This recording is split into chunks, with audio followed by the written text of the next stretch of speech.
Okay, hi minasan, konbanwa. Nakamaruko desu. So, another videos tonight. Yan, so, dito tayo ngayon dun sa noun plus nara. Okay, so, daisang yoka. Okay, so, elementary shukyo ni. Okay, so, remember natin to guys, no? Yung noun plus yung nara, tandaan nyo to ha. Okay, take note po ulit. So, remember natin to guys, no? Yung noun plus yung nara, tandaan nyo to ha. Okay, take note po ulit kayo. So, ginagamit ito kapag may sumasagot sa tanong ng habang binabanggit.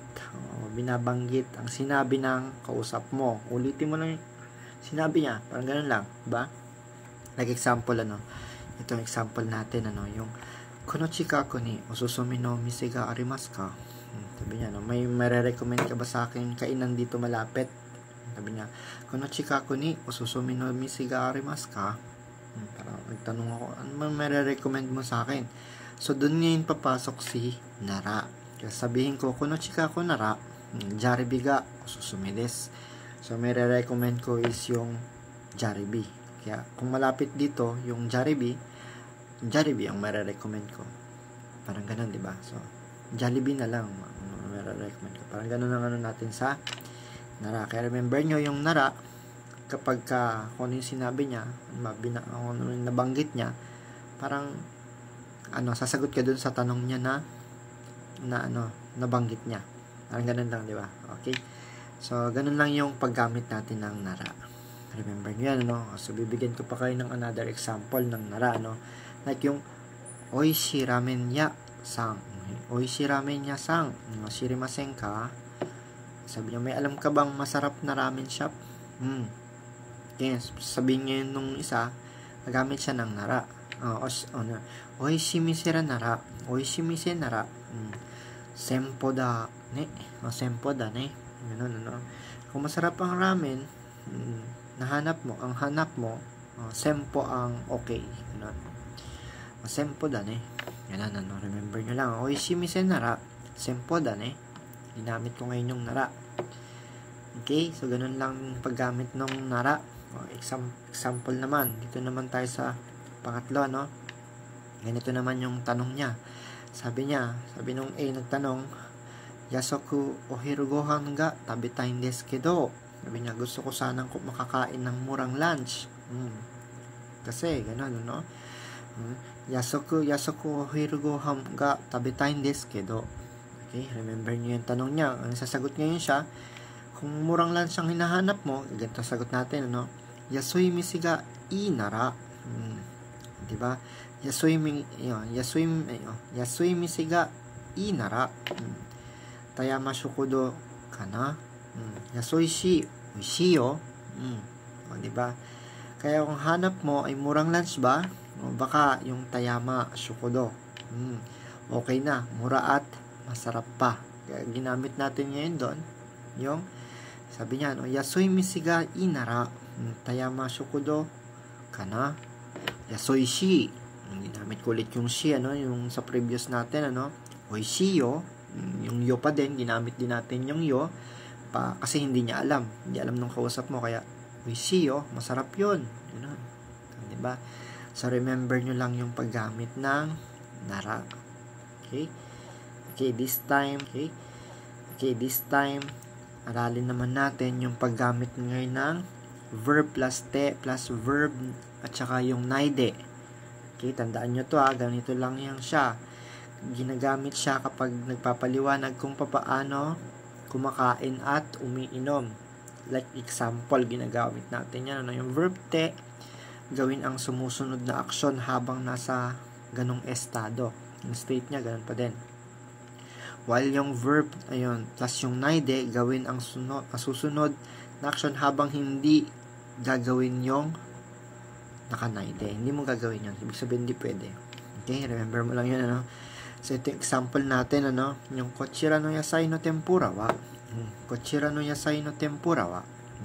Tsuyu ni tsukite tabite kudasai. Okay? So, ulitin natin, Kochira no yasai no tempura wa. Tsuyu ni tsukite tabite kudasai. Tabite kudasai ni. Ang gulay na tempura, isasawsaw, tsuyu ni, bago sa sauce, sa tsuyu ni, bago kainin. Tsukite tabite kudasai. Yan. At tsuyo ni tabite kudasai. So, isawsaw mo daw yung toyo, sa toyo yung gulay na tempura bago mo kainin. So, ibig sabihin, dalawang magkasunod na action like tsukite, tabite. Okay, so please, yan. So, may please, tabite kudasai. Okay? So, yung naide, okay, so ganun lang siya. Tandaan nyo yun siya, no? While yung naide naman, tandaan naman natin yung naide. Ganito naman yung naide, ano? Halimbawa, yung hipon, ano, yung ebi wa tsuyuni tsukanaide. Tsukanaide. Ibig sabihin, huwag mong isawsaw sa toyo. Shio, kakite, tabite kudasai. Kaya sabi niya, no, so, lagyan mo na lang ng asin bago mo kainin. Kaya ganun lang yung paggamit natin, ano. Another example, ano. Sige, ulitin muna natin yan, ano. Ebi wa tsuyuni tsukanaide. Huwag mo isawsaw sa toyo. Lagyan mo na ng asin. Shio, kakite, tabite kudasai. Yan, sabi natin, lagyan mo na lang ng asin bago mo kainin. Ibig sabihin, habang hindi mo ginawa yon, may ginawa ka pang isang action.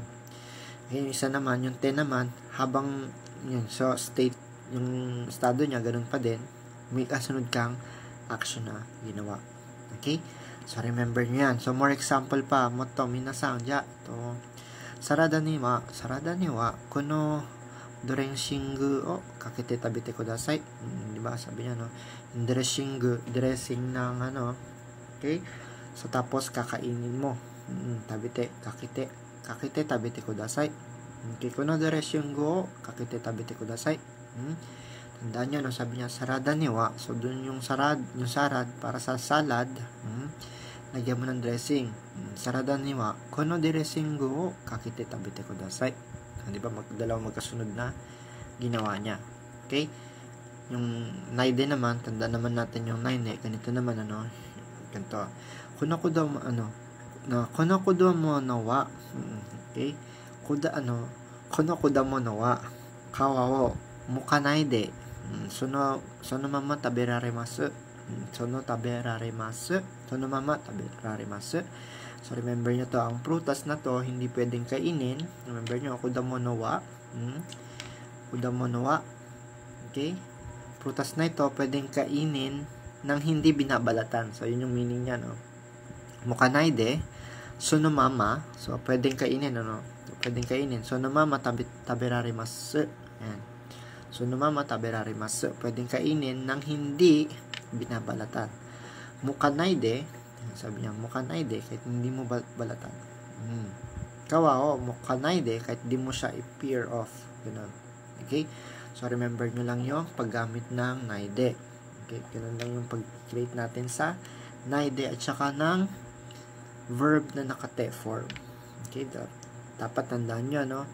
Ngayon, ito naman tayo ngayon. So, may panibago na naman tayong pattern. Yung pattern pa din, ano, habang tayo ng mga grammar tayo ngayon. So, may panibago na naman tayong pattern. Yung pattern pa din, ano, habang tayo ng mga grammar, no? Okay. So, yung cha, yung verb na naka-cha, dami des. Tandaan nyo, ito lang naman yung kaparehas ng te. Naka-verb te plus, ano yung sabi niya, no? Te plus dami. O yung ikinay. Ganun lang din, ano? Bawal. Ikinay to. Ganun. Okay, so, wag gawin ito. O, cha, dami des. Casual lang yan siya ng verb te. Tewa, dami des. Tewa, dami des. Casual lang siya, mas casual. Pero hindi pwedeng gawin pa din. Tandaan natin, ano, cha dami des. So, verb cha dami des. Ganito lang siya ginagamit, no? Example, ichido ni, sonna ni takusang oniku o irecha dami desyo. Irecha dami desyo. So, tinanggal ko yung ro, ireru. Diba? Irecha dami desyo. Tinanggal natin yung masu. Nag-stem pa tayo. Pero, ang gamit ko dito ay potential verb. Okay, kaya ireru, magiging irecha dami desyo. Huwag mong isabay ang sobrang daming karne. Ganun sabi natin, ichido ni, sonna ni takusang oniku o irecha dami desyo. Okay, tandaan nyo po yan, ano? Example natin yan. Kaya sa conversation, madalas ganito siya ginagamit, no? Diba, sabi, ako si A, sabi niya ng A, ano? Kore wa mo furai kara tabecha dami desu. Okay? Sabi niya, furoy kara tabicha dami desu. Okay, remember nyo lang po yung word na yun. Sabi niya, no, kore wa mo furoy kara tabicha dami desu. Tabicha dami desu. So, sabi niya, ang luma na ito, ay kaya wag kainin. So, luma na siya, kaya wag na siyang kakainin. Ganun lang siya, no? Kore wa mo furoy kara tabicha dami desu. Tandaan natin yun, ano? Tapos sumagot naman yung kausap niya, sabi niya ay, so nan desu ka? So nan desu ka? Yan, ganun ba? Okay? Tandaan natin yung cha dami desu. So, ini-stem lang natin siya, plus dadagdagan natin siya ng cha dami desu. Mas maiksi na yung salita natin, ano? Medyo casual lang siya this time. Okay, so next naman, ano, ito na yung mahaba. So, balikan ko ulit ng konti. Ano, ito na yung tewa, ikimasen. Diba, ayun na yun. Cha, dami des. Te. Okay, so this time naman tayo, we have yung verb te plus yung kara. Tandaan nyo to, sa N5 pa din naman to. Pagkatapos gawin yung isang verb, tapos saka gagawin yung kasunod. Okay? Te kara. Tandaan nyo to, dapat lagi silang magkasunod. Example natin, udon wa. Oniku to, yasai o tabita kara, iremasho. Tandaan natin, ano? Udon wa oniku to yasai o tabite kara iremasho. Mahaba sho. So, sabihin, so let's, sabi niya, ang udon ilagay natin pagkatapos kainin ang karne at gulay. Kainin ang karne at gulay. Kasi ibig sabihin, dalawang magkasunod na ginawa nila, no? Remember natin, laging tekara, dapat lagi may kasunod na ginawa. And then, yan, sa English yan, ano? And then, parang ganun lang siya, no? Yan, diba? So, next example naman natin, okonomiyaki wa saisho ni guo yoku mizete kara yakimasu. Remember natin to, no? Pag mag-yakimasu tayo, no? Sabi niya, no?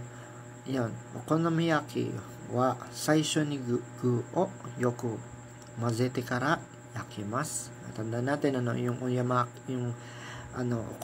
okonomiyaki, ano, tandaan natin, haluin siya, no?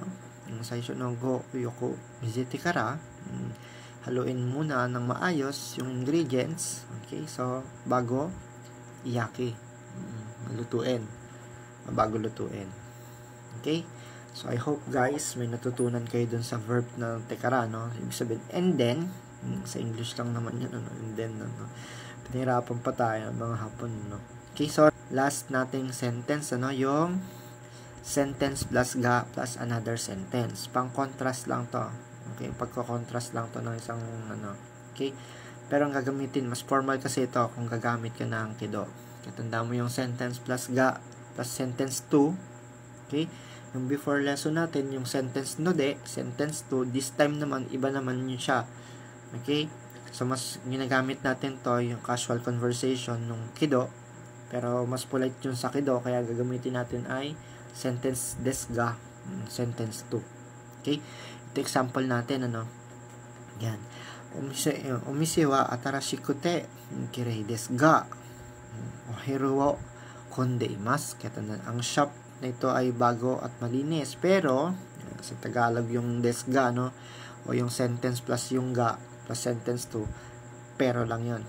Di ba? Matao tuwing lunch. Kaya remember natin guys, no, na sabi niya, no, misiwa atarashiku te. Di ba? Nagdugtong tayo multiple ng, ano, adjectives. Misiwa atarashiku te kirei desu ga. May desu ga. Sentence ko yung kirei desu. Dinagdagan ko ng ga. This time, no. So, ohiro konde imasu. Matao yung lugar. Yan, matao yung lugar. Okay? Remember na lang po yan. So, another example pa natin. Tatay ba? Minasan wa. Ryori wa totemo oishikatta desu ga, sokoshi nedan ga takakatta desu. Tatakakatta desu. Pero mahal siya, no? Mahal. Medyo mahal. Medyo pricey. Okay? Pwede mo namang gamitin yung kido. Pero mas casual lang kasi yung kido. So, doon tayo sa medyo polite, ano? Sabi niya, Ryori wa totemo oishikatta desu ga. Kaya masarap yung pagkain. Totemo oishikatta. Oishikatta desu ga. Sukoshi nedan ga takakakatta desu. Diba? So, remember, medyo pricey, expensive. Okay? So, remember nyo yung 5 sentence natin na pattern tonight. Okay? So, balikan lang natin silang lahat. Remember nyo.